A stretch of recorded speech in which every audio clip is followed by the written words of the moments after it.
Alright guys, welcome in. I should have audio now. I'm still setting up here. We're going to try this one more time. I tried to go live earlier and a storm come blowing through. Knocked out the internet. So I'm going to try to get this going again. And I'm just about there. Give me a second. I went back to sleep, man. I was tired. Alright, there we go. We should be rolling now.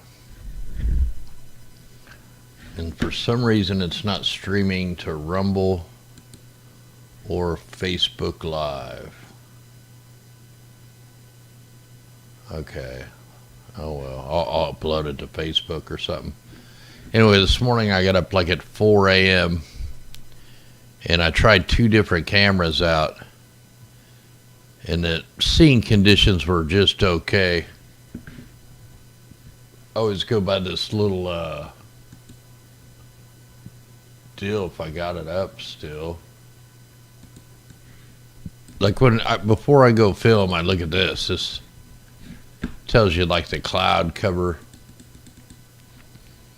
in my area. So the cloud cover was okay. It got a little crappy, but like at 4 in the morning, the transparency wasn't real good, but the seeing conditions were good.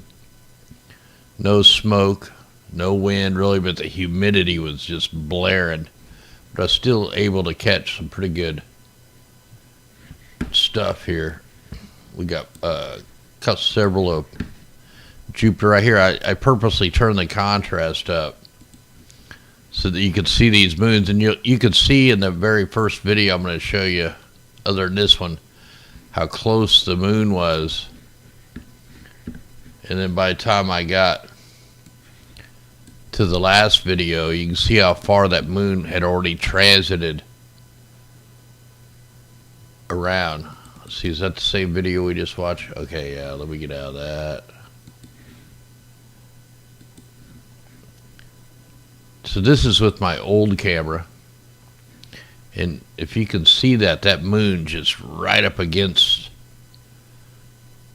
that there, and I just did a picture of this. I just stacked all the good frames. It didn't come out super good. Let me see if I can find it here.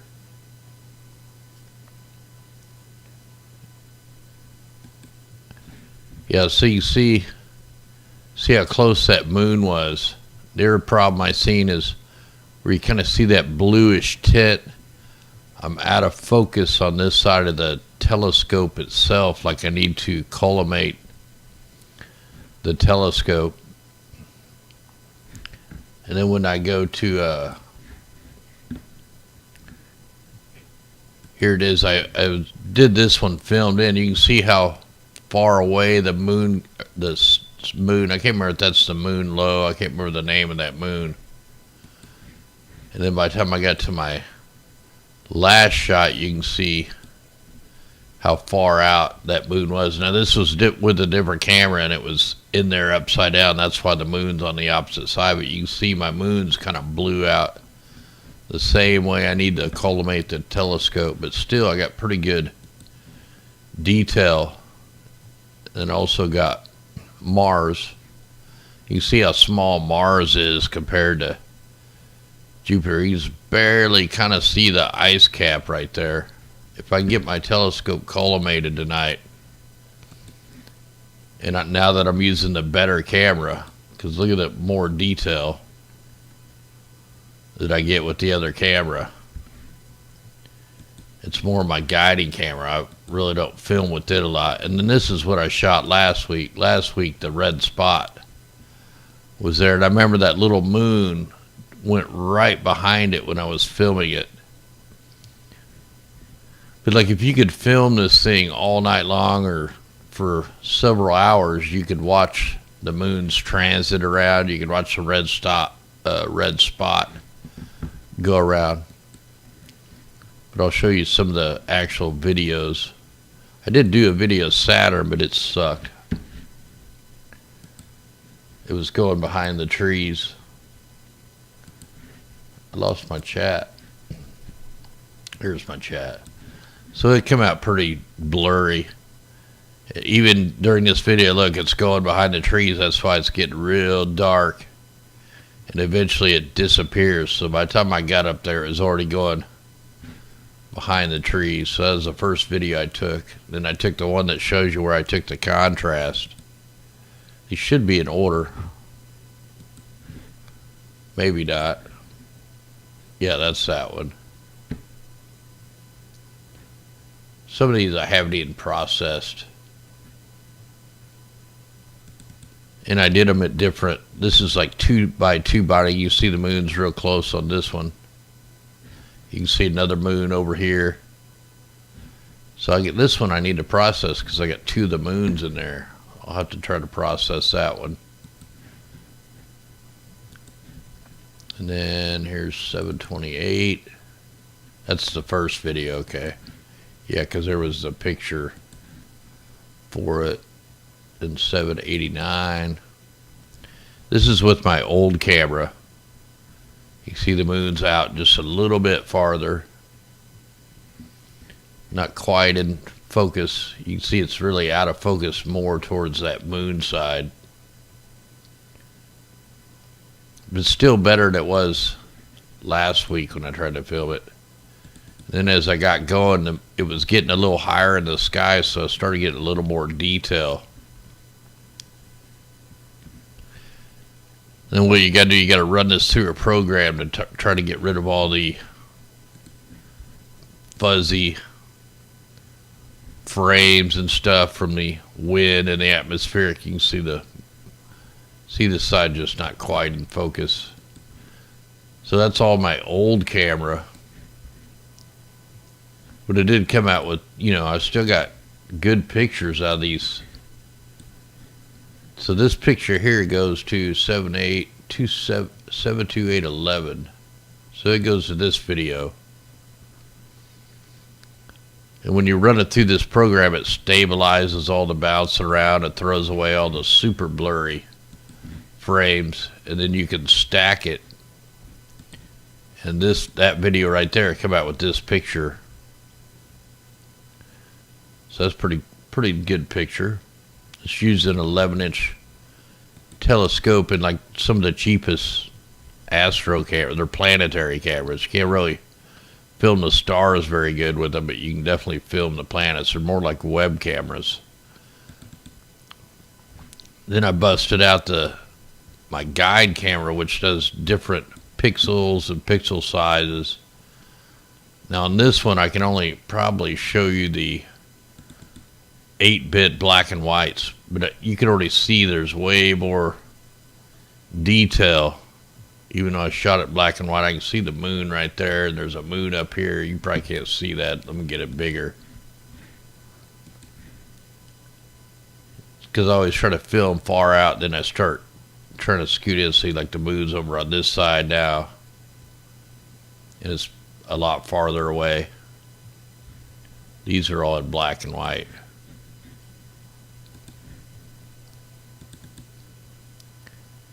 This is, I think, 2x2 binding, or 720 by 960 or whatever I recorded this in. Then I really zoomed in on it. Now you can, hopefully you can see that moon. So this picture here is the, I won't shrink there. So this one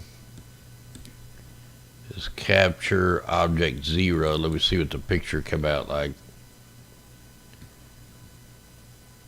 Capture 0.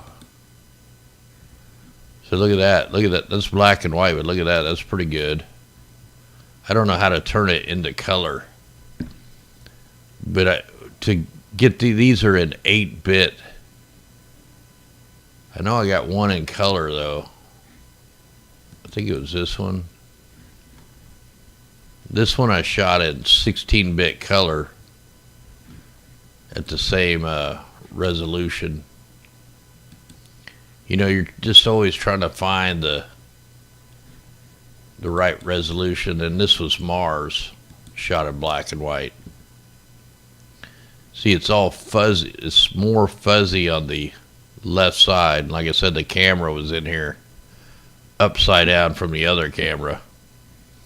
But I just need to collimate the telescope just a fuzz, man, and I'm going to get some super good detail.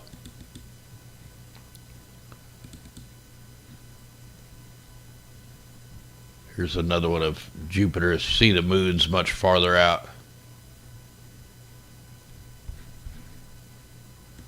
But yeah, if you could film that like for several hours, man, you could make a nice video on how the moons transit around.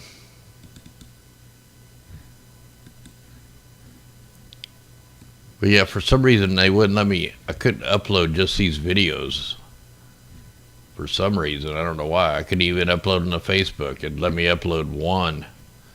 Now, like these other files, they don't come out as AVI files or .surv files, and then you got to use their program to stack the stuff. And did I make a picture of one of these? Let's capture O. Capture 8. Did that one come out in color? Okay, capture 8 come out in color. So that'd be, yeah, that'd be a surv file. Let me see if I can open this program up.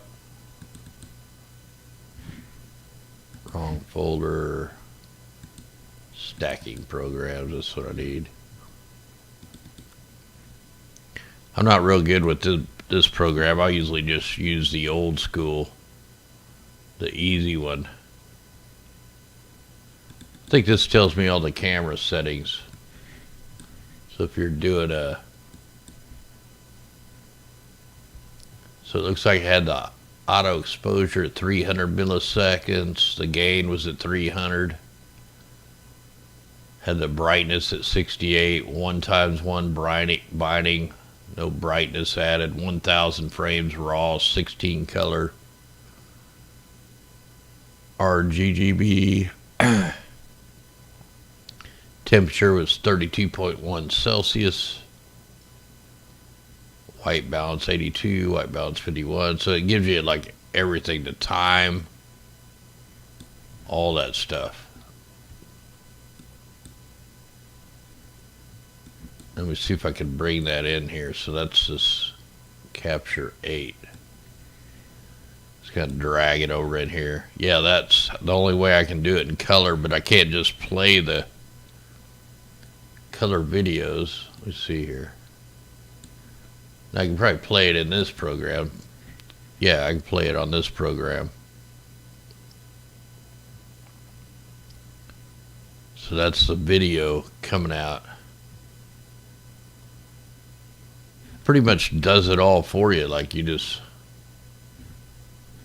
let me stop it here. How do I stop it? So make sure it's on planet. If you just click analyze, it kind of tells you it had some crappy frames in the beginning, and then it starts leveling out the quality. Then now this will pick all your spots, then you'll just click stack. So we're just trying to do this. I've never showed this program online before.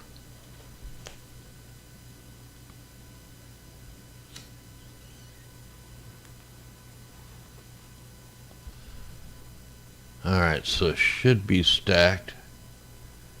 And then it automatically goes into my stacking program here. My other stacking program. See, stretch, and I'm going to put no. Alright, show full image. Okay, and then when I come over here, I just, oh wow, it's not letting me. Is it the right one? Do I get two of these programs running? What, I gotta realign it now? That's weird.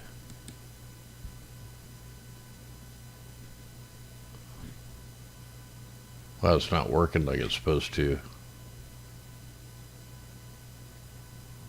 Let me shut that program down, try to reload it. And I'll show you how you get some of the detail out.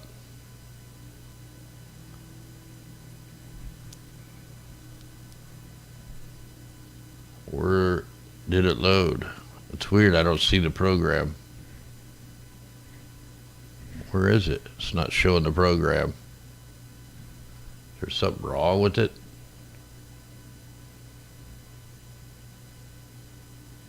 Wow, where'd the program go?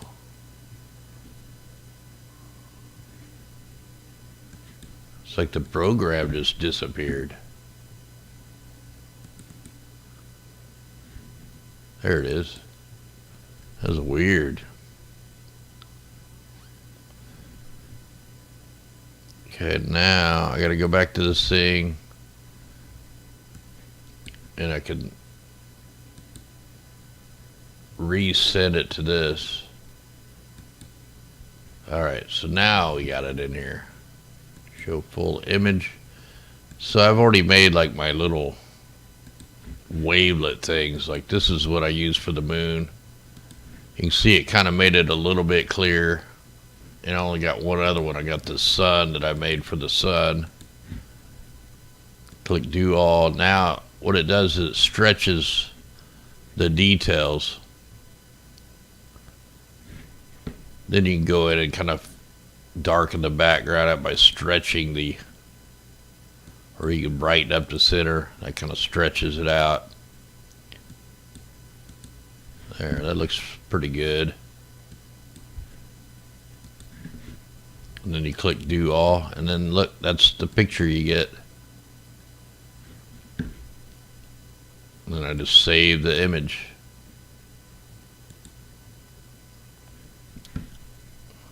Oh yeah, you can't do the align the colors and stuff. I don't know if it'll work. Sometimes it works, sometimes it don't.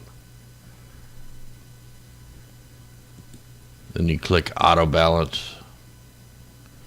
So kind of align the colors. Yeah, it looks a little better maybe. I'm gonna save that. Overwrite, yeah. Okay, so that looks pretty good. So not bad for just a guide scope camera, an 11-inch telescope. And you get that much detail even not being in complete focus or the telescope not being collimated.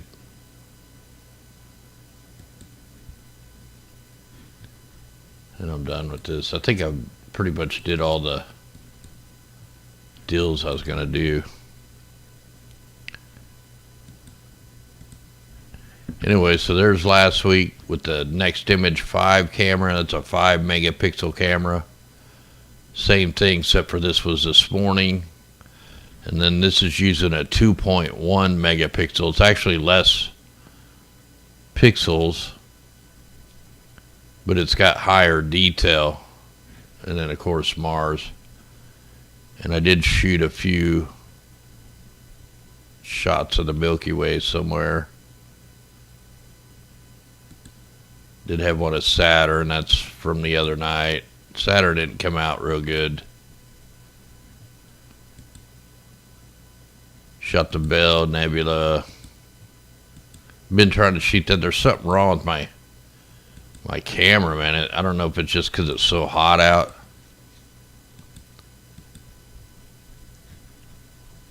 But I'll get that figured out. Anyway, I was just popping on here,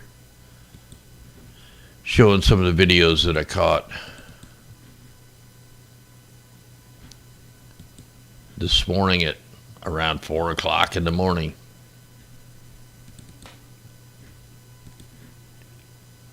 There's a black and white version. Anyway, hopefully we'll be on tonight. I'm going to try to upload this over to Facebook now. Anyway, yeah, if you can ever get a telescope before they completely blind the sky out with all the satellites and crap, now's the time to get them, because you just more and more light pollution. Just imagine if you lived back before there was light pollution, just how good, like how clean you could see the stars and the star clusters. You'd be able to see all the nebulas with your eye. You wouldn't even need a telescope back then. Now they've totally destroyed the skies with light pollution.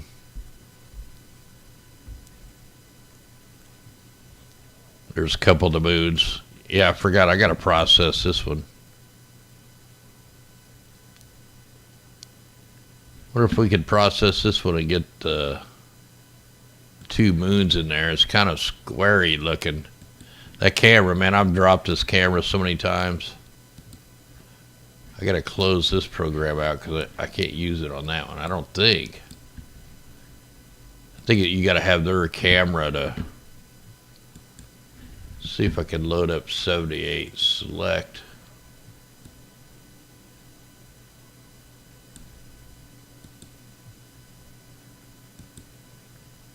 Jupiter. Oh, I got it on the. Let's put it on videos.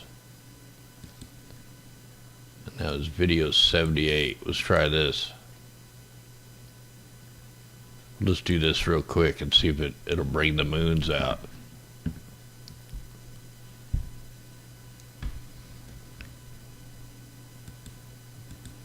So I gotta click these. I try to find like the cleanest frame. I kind of look at the moons. And if I see the moons are semi-round and not too blowed out, that's probably going to be my cleanest frame. So I'm going to click this set align point. I'm going to try to see if I can get the 2 moons. Then I'm going to click align. It may not work. We'll try it. Just before I go, we'll check it out.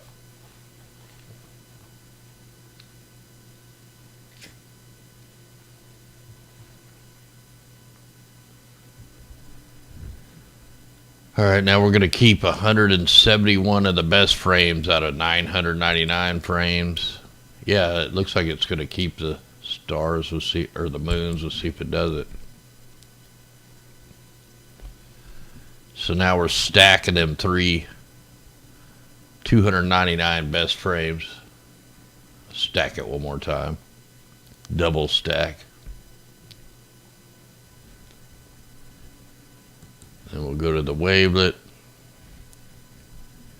Let's load let's just go with the heavy one, the sun one. Oh yeah, it's too much, but there you go. It got both the moons. Turn down some of that. For some reason, this camera always has kind of a reddish tint to it. It's probably because I dropped it and I ripped off I think it had like an IR cut filter. Whoa, that messed it up.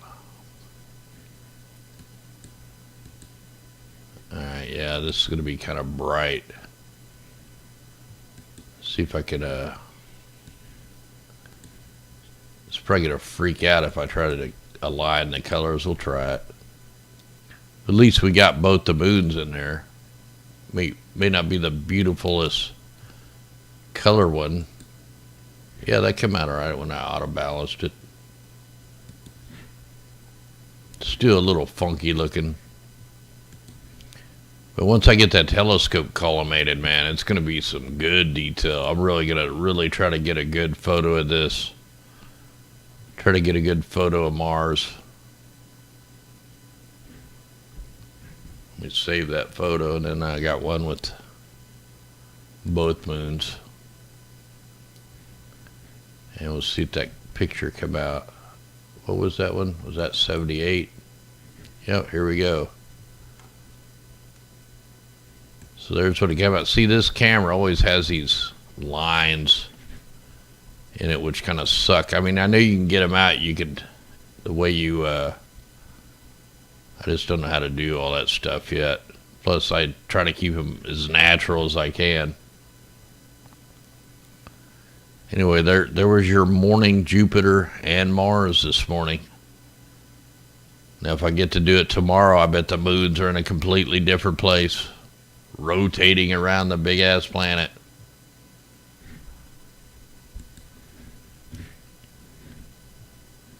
And the size difference to with all these things. Like if you got Jupiter, I wonder if they'll both play at the same time. I guess they all don't play. And I don't think I got Mars in this folder. I don't.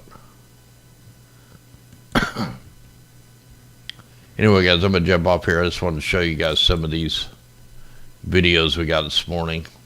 Trying that other camera out, man. I think I'm going to stick with the newer camera, and then I just got to figure out the black and white thing. Because it definitely picks up a lot cleaner. Believe me, if there's a pole shift going on, astronomers are going to be the first one that knows, because we have to align not to Polaris, but about 3 degrees off the side of Polaris to get true magnetic north. And that's how you know, like, something funky is going on, because Polaris won't be where it's supposed to be.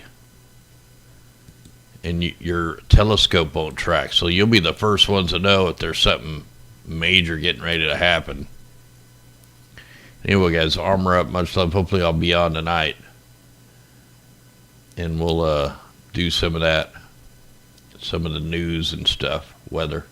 Anyway, guys, armor up. Much love. No fear. We'll try to get back on here tonight. Be safe. Armor up. Definitely armor up.